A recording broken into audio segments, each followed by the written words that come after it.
வைகாசி விசாகம் தமிழகத்தில் முருகப்பெருமானுக்காக கொண்டாடப்படும் முக்கியமான பண்டிகை. அந்த வகையில் இந்த வருடம் வைகாசி விசாகம் வரும் ஜூன் 9ஆம் தேதி. வைகாசி விசாகத்திற்கு விரதம் இருந்து முருகப்பெருமானை வழிபாடு செய்தால் எண்ணங்கள் அனைத்தும் ஈடேறும். அந்த வகையில் வைகாசி விசாகத்தை முன்னிட்டு பக்தர்கள் 48, 21, 11, 6 என்ற நாட்கள் விரதம் அனுஷ்டிக்கலாம். 48 நாட்கள் விரதம் இருக்க முடியாதவர்கள் 21 நாட்கள் விரதம் இருக்க முடியாதவர்கள் 11 நாளும், 11 நாட்கள் விரதம் இருக்க முடியாதவர்கள் 6 நாளும் அல்லது வைகாசி விசாகம் அன்று மட்டும் விரதம் அனுஷ்டிக்கலாம்.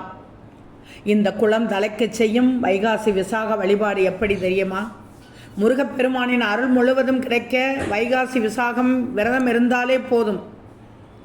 21 நாட்கள் விரதத்தை மே 20ஆம் தேதியும், 11 நாட்கள் விரதத்தை மே 30ஆம் தேதியும், 6 நாட்கள் விரதத்தை ஜூன் 4ஆம் தேதியும் தொடங்கி வைகாசி விசாக நாளான ஜூன் 9ஆம் தேதி வரை விரதம் அனுஷ்டிக்க வேண்டும்.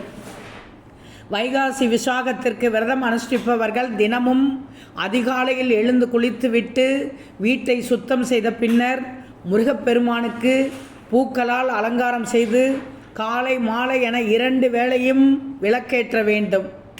ஏதாவது ஒரு வேளை நைவேத்தியம் செய்து பூஜை செய்ய வேண்டும். பிரசாதமாக பால், பழம், கல்கண்டு, பாயாசம் என்று வைத்து வழிபாடு செய்யலாம். விரதம் அனுஷ்டிக்கும் நாட்களில் அசைவம், மது, போதைப் பொருட்களை பயன்படுத்தக்கூடாது. அதேபோல் யாரையும் தகாத சொற்களால் திட்டவோ அடிக்கவோ காயப்படுத்தவோ கூடாது என்பதை மறக்கவே வேண்டாம். குழந்தை பாக்கியம், தொழில் முன்னேற்றம், திருமண தடை, நல்ல திருமண வரன், ஆரோக்கியம், குடும்ப நலன் என அனைத்திற்கும் வேண்டி இந்த விரதத்தை கடைபிடிக்கலாம். அந்த விரதத்தை அனுஷ்டித்தால் உங்கள் வேண்டுதல்கள் நிச்சயம் நிறைவேறும். மறக்காமல் விரதமிருந்து முருகனின் அருளை பெற்றுவிடுங்கள்.